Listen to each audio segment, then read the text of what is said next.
From a rubber-faced boxer's real black eyes to a $10 million check buried in a casket, Jim Carrey's breakout hit hides some truly bizarre secrets behind the scenes. This pet detective adventure changed comedy forever, but not before nearly ending careers and rejecting future Oscar winners. Here are 15 weird facts you didn't know about Ace Ventura. Pet detective. Fact 1. The iconic voice was added last minute. When Jim Carrey first read through the script for Ace Ventura: Pet Detective, something felt off. The lines were there, the character was outlined, but the voice just wasn't working. After several read-throughs where the dialogue fell flat, Carrey made a creative decision that would define not just the character, but his entire career. He reached back into his stand-up comedy arsenal and pulled out a voice he had been using in his routines for years. The distinctive, exaggerated vocal style that became synonymous with Ace Ventura wasn't written by the screenwriters at all. It was a last-minute addition that Carrey improvised after deciding the original approach wasn't feeling right. Even more surprising is the origin of the film's most quoted catchphrase. The line, "Alrighty then," didn't appear anywhere in the original screenplay. It was actually the signature phrase of one of Carrey's stand-up characters, something he had been using in his comedy acts long before anyone had heard of a pet detective. When the scripted lines weren't landing during rehearsals, Carrey added this catchphrase to the dialogue and read through the scenes again using his stand-up voice for all the lines. The improvement was so dramatic and immediate that the director and producers agreed this should become the main personality trait of Ace Ventura. What makes this even more remarkable is that the character was originally conceived as a bumbling idiot, similar to Inspector Clouseau. But Carrey had two specific conditions for taking the role. The comedy had to be as zany as physically possible, and despite all his quirks and eccentricity, Ace should actually be good at what he does. This last-minute vocal transformation turned what could have been a forgettable comedy into a cultural phenomenon that launched Carrey to superstardom. Fact 2. Rick Moranis, Alan Rickman, and Whoopi Goldberg were almost Ace before Jim Carrey ever put on that loud Hawaiian shirt. The role of Ace Ventura went through one of the most unusual casting processes in Hollywood history. The first person filmmakers approached was Rick Moranis, the beloved star of Ghostbusters and Honey, I Shrunk the Kids. Moranis turned down the opportunity, choosing instead to appear in The Flintstones and Little Giants in 1994, the same year Ace Ventura was released. After Moranis declined, the search took an even stranger turn as producers began considering actors who seemed completely wrong for a wacky pet detective comedy. Judd Nelson, known for his serious dramatic work in The Breakfast Club, was on their list of potential candidates. Even more surprising was Alan Rickman, the distinguished British actor who would later become famous as Severus Snape in Harry Potter and Hans Gruber in Die Hard. Imagining Rickman's elegant, measured delivery in the role that eventually became defined by rubber-faced physical comedy and talking through one's backside is almost impossible to picture. But the casting process got even more unusual when filmmakers considered a complete reinvention of the character. At one point, they seriously contemplated changing Ace Ventura from male to female and offering the role to Whoopi Goldberg. There was also interest from David Alan Grier, who had worked with producer Morgan Creek before and was even Carrey's castmate on In Living Color. Ultimately, it was James Robinson, the chairman and chief executive officer of Morgan Creek Productions, who noticed Carrey's wild, rubber-faced performances on the sketch comedy show In Living Color and decided he was perfect for the role. The rest, as they say, is comedy history. But it's fascinating to imagine how different the film and Carrey's career trajectory might have been if any of these other actors had said yes. Fact 3.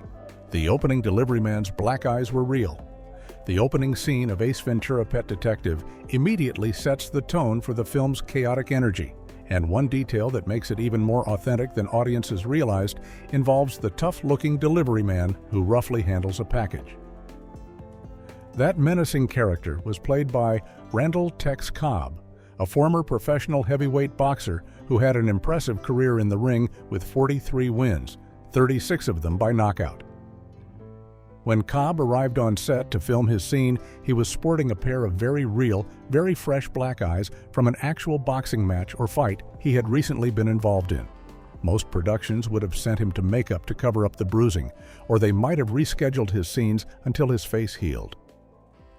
But when director Tom Shadyac and the crew saw Cobb's authentic shiners, they made an immediate creative decision. The black eyes perfectly fit the character of a rough, don't-mess-with-me delivery guy who kicks and throws packages without any care. In the film's DVD commentary, Shadyac revealed that they loved how the genuine injuries made Cobb look even more intimidating and authentic as someone who had clearly been in recent fights. Rather than hide the black eyes or wait for them to heal, they embraced them completely and incorporated them into the character. This wasn't a makeup effect or clever prosthetics, it was the real deal, adding an unexpected layer of authenticity to what was otherwise a completely over-the-top comedy. Cobb transitioned from boxing to acting and appeared in several other notable films, including Raising Arizona and Liar Liar, also starring Jim Carrey. His imposing physical presence and rugged charm made him memorable in tough guy roles. But his appearance in Ace Ventura stands out because those black eyes weren't part of any script or character description. They were simply a happy accident of timing that made the scene even better. Fact 4. Carrey based Ace's movement on birds. Jim Carrey's performance as Ace Ventura is defined by physical comedy that seems almost superhuman in its energy and elasticity. But the secret behind those distinctive movements comes from an unexpected source. While preparing to make Pet Detective, Carrey didn't study other comedians or human behavior. Instead, he spent time carefully observing birds. Years later, when appearing on Inside the Actors Studio with host James Lipton, Carrey explained in detail how he built the entire character around avian inspiration. He based Ace Ventura specifically on what he described as a smart bird at the edge of a pond, particularly cockatiels and parakeets. The distinctive walk that became so iconic, with its jerky, energetic movements and sudden shifts in direction, was modeled directly on how birds move. The way Ace cocks his head to the side, his quick and unpredictable gestures, even the rhythm of his speech patterns were all designed to mimic bird behavior. Carrey's attention to this theme extended far beyond just movement. The clothing choices, with their bright tropical colors and loud patterns, were deliberately selected to resemble the plumage of a colorful tropical bird.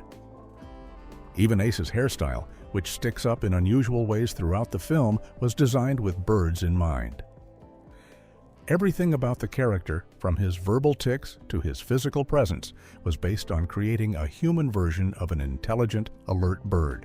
This wasn't just a passing inspiration, it was a fundamental building block of the entire performance.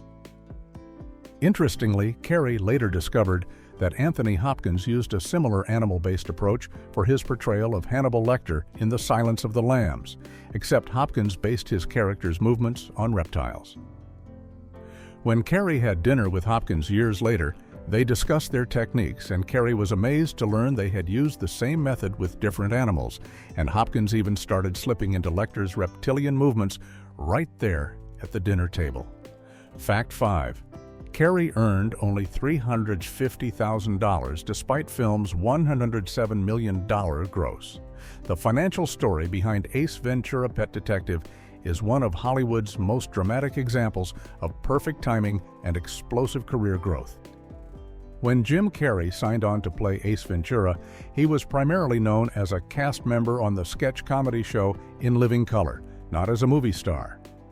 For his first leading role in a major motion picture, Carrey received a salary of $350,000, which sounds impressive until you consider what happened next.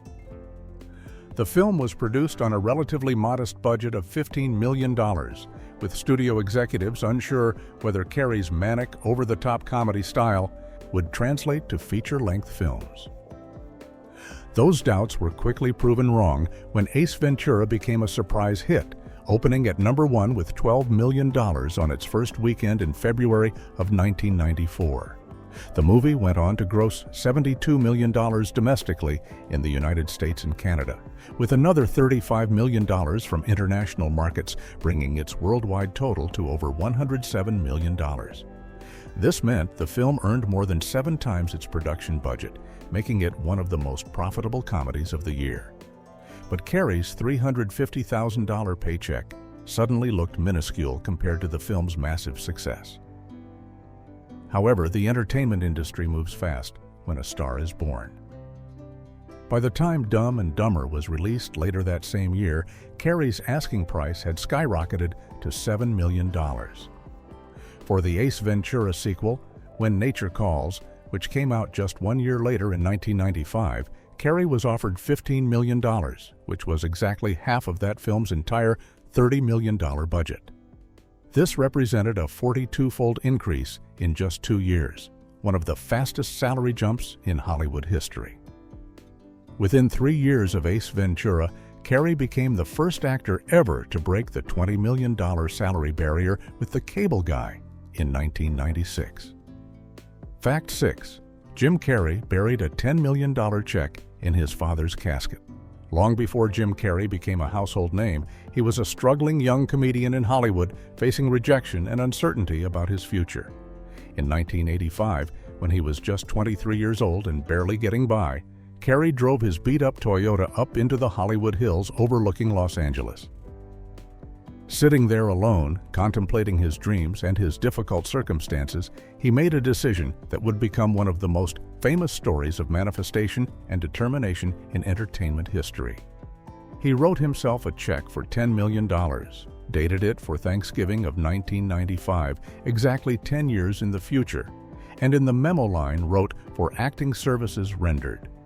This wasn't legal tender, and he couldn't cash it, but Carrey kept that check in his wallet every single day as a constant reminder of his goal and his belief that he would achieve it. He would look at it regularly, using it as motivation during the countless auditions, rejections, and struggles that defined his early career in Hollywood. The check represented not just money, but the dream of being valued as an actor, of making it big enough that someone would actually pay him that amount for his work. Then came 1994, the year that changed everything for Carrey. Ace Ventura: Pet Detective became a massive hit in February, followed by The Mask in July, which grossed $350 million, and then Dumb and Dumber in December, which earned $247 million worldwide. By Thanksgiving of 1995, the date he had written on that check 10 years earlier, Carrey had not only achieved his goal, but exceeded it, becoming one of the highest-paid actors in Hollywood. Tragically, his father passed away in September of 1994, just as Carrey's dreams were coming true. At his father's funeral, Carrey placed that $10 million check inside his father's casket before it was buried, a deeply emotional gesture to show his dad that he had made it, that the dreams they had talked about had actually come true.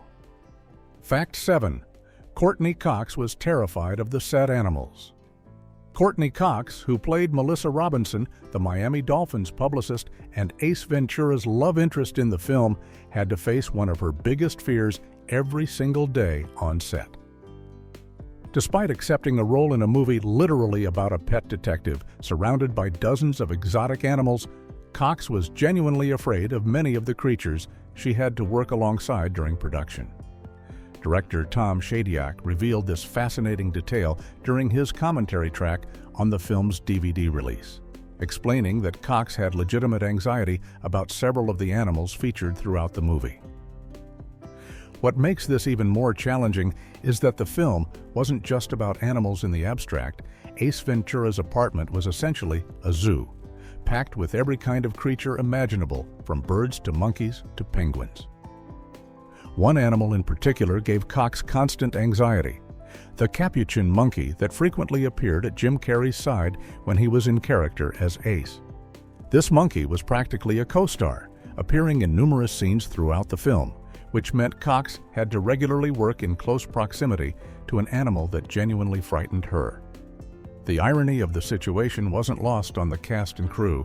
Here was an actress playing a character who works with a pet detective and handles animal-related crises, while in reality, she was struggling with her own animal-related fears behind the scenes. What's remarkable is that Cox's professionalism never wavered despite her genuine fear.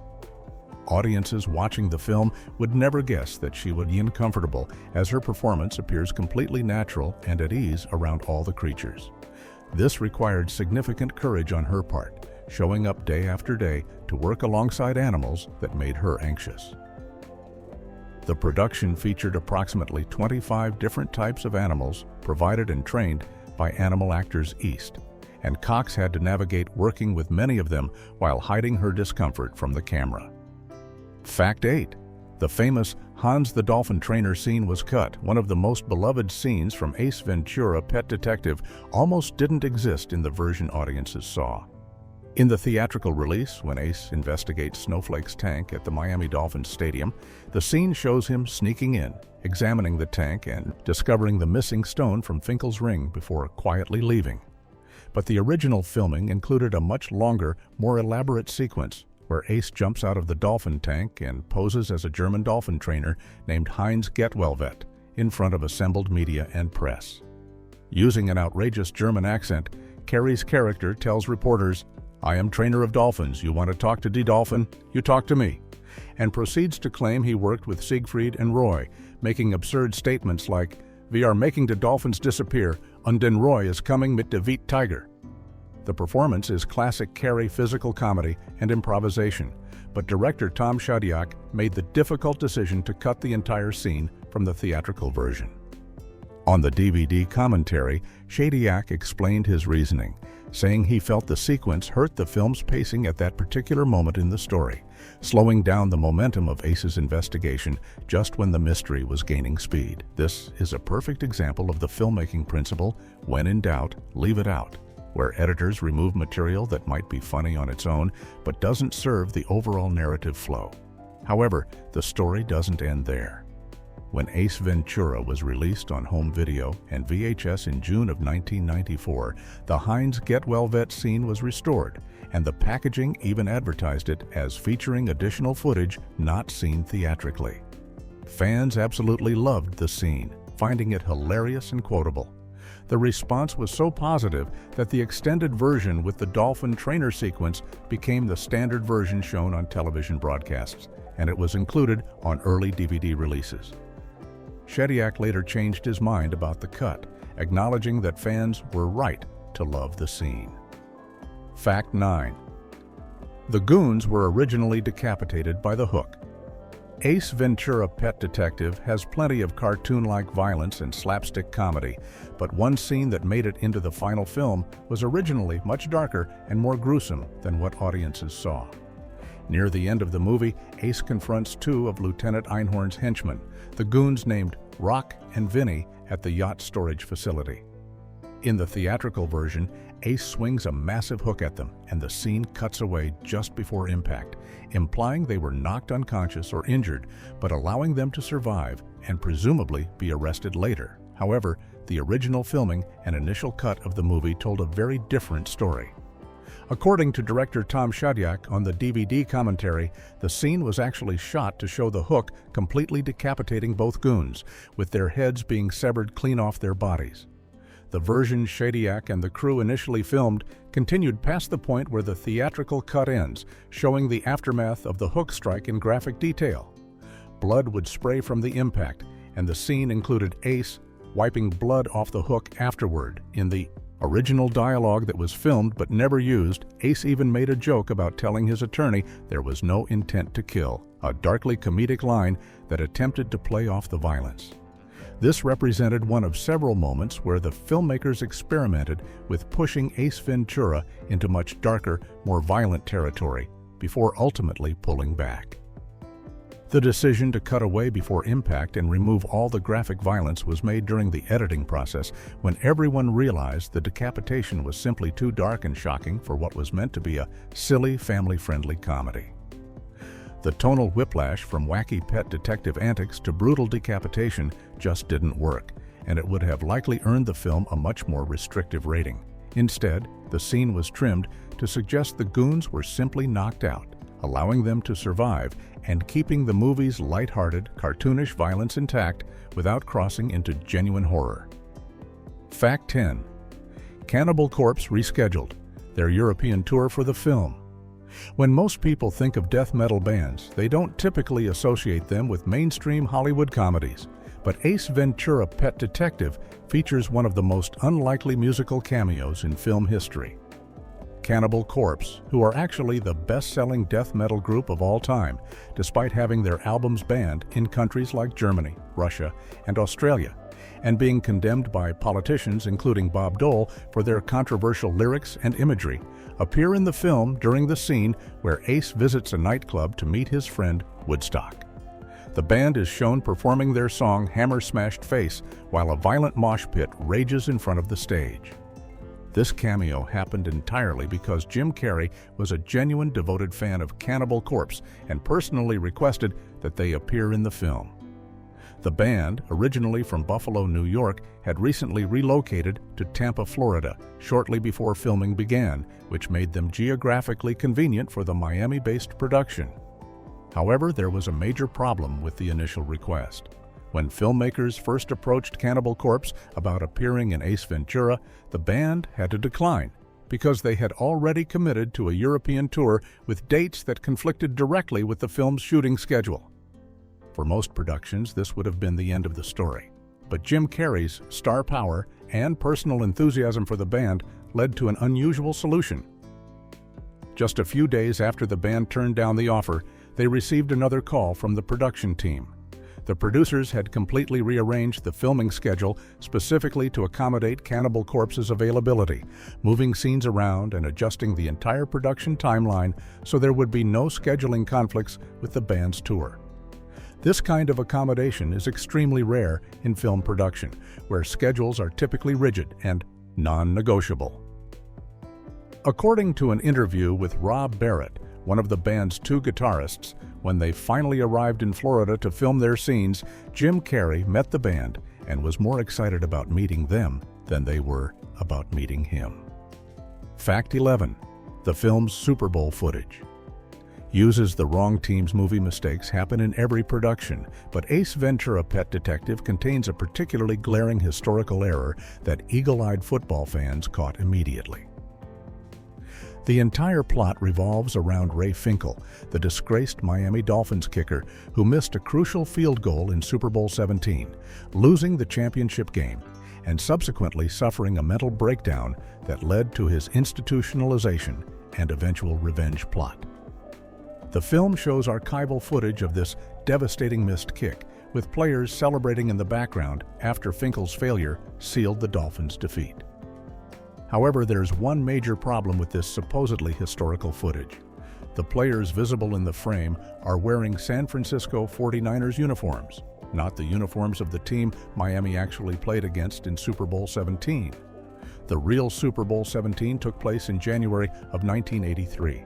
And the Miami Dolphins' opponent that day was the Washington Redskins, who won the game 38-16. The Dolphins did play against the San Francisco 49ers in a Super Bowl, but that was Super Bowl 19 in January of 1985, a completely different game with a completely different outcome. The footage used in the film for Ray Finkle's missed field goal actually features a real kick from Miami Dolphins kicker Uwe von Schumann, who was born in Berlin, Germany, and played for the Dolphins for 6 seasons, including during Super Bowl 19.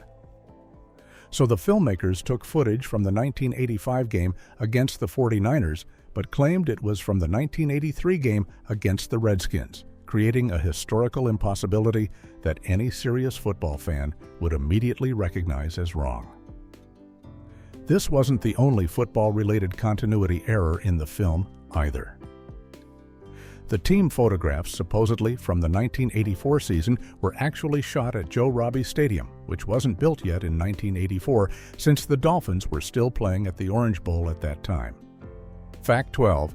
The Dolphin refused to perform the gun-grabbing stunt. Training marine mammals for film work is incredibly challenging, and one of the most ambitious stunts attempted for Ace Ventura: Pet Detective proved to be nearly impossible to execute. The film's climactic finale was originally written to include a moment where Snowflake, the bottlenose dolphin at the center of the kidnapping plot, would use his training to disarm Lieutenant Einhorn by grabbing her gun and bringing it to Ace Ventura. This would have been the ultimate payoff for an earlier scene establishing that Snowflake was trained. to retrieve objects, including a specific routine involving the phrase Blue 42. The animal trainers from SeaWorld Miami, who provided the dolphin for the production, spent weeks working with the marine mammal to teach this complex trick. They had trained the dolphin to retrieve approximately 12 to 16 different shaped and weighted items that would be thrown into a pool, with the animal learning to pick them up and place them on the side out of the pool. One of the most important objects in this training regimen was a black rubber gun, designed to be safe for the dolphin to handle while still looking convincing on camera. The trainers worked extensively to get the dolphin comfortable with this particular prop, drilling the retrieval behavior over and over until they felt confident the animal could perform it reliably during actual filming. However, when the cameras rolled and it was time to capture the stunt for real, the dolphin completely froze up and refused to perform the trick. Despite all the training, rehearsals, and preparation, the animal simply wouldn't cooperate on the day of filming, leaving the director and crew without their planned climactic moment. Filmmakers had to quickly improvise an alternative solution, which is why in the final version of the movie, Ace Ventura simply slaps the gun out of Einhorn's hand rather than having Snowflake retrieve it. This last-minute change still works within the context of the scene, but it represents a much more conventional solution than the original creative vision of having the kidnapped dolphin actually save the day. Fact 13. All animals on set frequently attacked each other. Working with 25 different species of animals on a single film set sounds challenging enough, but the reality of filming Ace Ventura: Pet Detective was absolute chaos behind the scenes. The production employed an animal trainer named Kathy Morrison from Animal Actors East, based in Orlando, Florida, who was responsible for providing and training all the creatures seen throughout the film. Her charges included parrots, cockatoos, skunks, penguins, squirrels, monkeys, and several dogs and cats, many of which appear together in scenes inside Ace Ventura's crowded apartment. Morrison later said she had never worked on a film that required so many different kinds of animals before, and what made it exponentially more difficult was that several scenes required every single one of those animals to be on screen at the same time. To keep the animals in their designated positions during filming, the handlers chained each creature to specific spots around the set. This should have prevented chaos, but animals being animals, things rarely went according to plan. Courtney Cox vividly remembered the pandemonium that would regularly erupt during filming, describing scenarios where the squirrel would break free from its restraints and immediately jump onto the penguin. The penguin, not appreciating this assault, would then bite the cockatoo in retaliation. Within seconds, all hell would break loose across the entire set as the chain reaction spread from animal to animal, with creatures attacking each other in ways their trainers couldn't always predict or prevent. Cox recalled finding herself hiding under blankets with a macaw during these chaotic moments, trying to stay safe while handlers rushed around attempting to separate fighting animals and restore order. Director Tom Shadyac also recalled the surreal nature of trying to film romantic scenes between human actors while surrounded by this barely controlled zoo. During the intimate scene where Ace and Melissa are in bed together, the director remembers being unable to capture any breathing or romantic sounds because, just off camera, there were approximately 12 animal trainers from SeaWorld constantly yelling commands like, "Stop Rex, don't move Candy, don't look sassy." Fact 14. Carrey rejected future Oscar winner Spike Jonze for sequel. When Ace Ventura: Pet Detective became a surprise blockbuster, Jim Carrey suddenly found himself with significant power over the sequel, including the ability to choose who would direct Ace Ventura: When Nature Calls. Several directors expressed interest in helming the follow-up, including Bobby and Peter Farrelly, who had just worked with Carrey on Dumb and Dumber and seemed like a natural fit. The Farrelly brothers ultimately turned down the opportunity, feeling they weren't the right people for the job. Another young filmmaker also threw his hat into the ring, a music video director who was making waves with innovative, creative work for artists like the Beastie Boys, Weezer, and Bjork. His name was Spike Jonze, and he desperately wanted to make his feature film directorial debut with the Ace Ventura sequel. Jonze came in and pitched all kinds of wild, creative ideas to Carrey and the producers, presenting a vision for the sequel that was ambitious and unconventional. However, Carrey turned him down, citing Jones's complete lack of feature film experience as the primary reason for the rejection. Years later, while promoting the documentary Jim and Andy: The Great Beyond at the Toronto International Film Festival, Carrey revealed that rejecting Spike Jonze remains one of his biggest career regrets. Carrey explained, "I've been wanting to do something with Spike forever. I was stupid enough to turn him down to direct Ace 2 because I had no idea who he was, and he came in and pitched all kinds of stuff, and he was about to take over the world and I didn't know it." At the time of the Ace Ventura sequel, Jonze was primarily known for directing music videos, including the iconic Sabotage by Beastie Boys and Buddy Holly by Weezer. Just 4 years after being rejected for Ace Ventura, Jonze made his actual feature film debut with Being John Malkovich in 1999, which earned him an Academy Award nomination for Best Director. He later won an Oscar for Writing Her in 2013, cementing his status as one of the most innovative filmmakers of his generation. Fact 15. The movie's 1984 team photo is historically impossible. One of the central plot points in Ace Ventura: Pet Detective involves the detective methodically checking the 1984 AFC Championship rings of Miami Dolphins players to find one with a missing stone, trying to identify who kidnapped Snowflake the dolphin.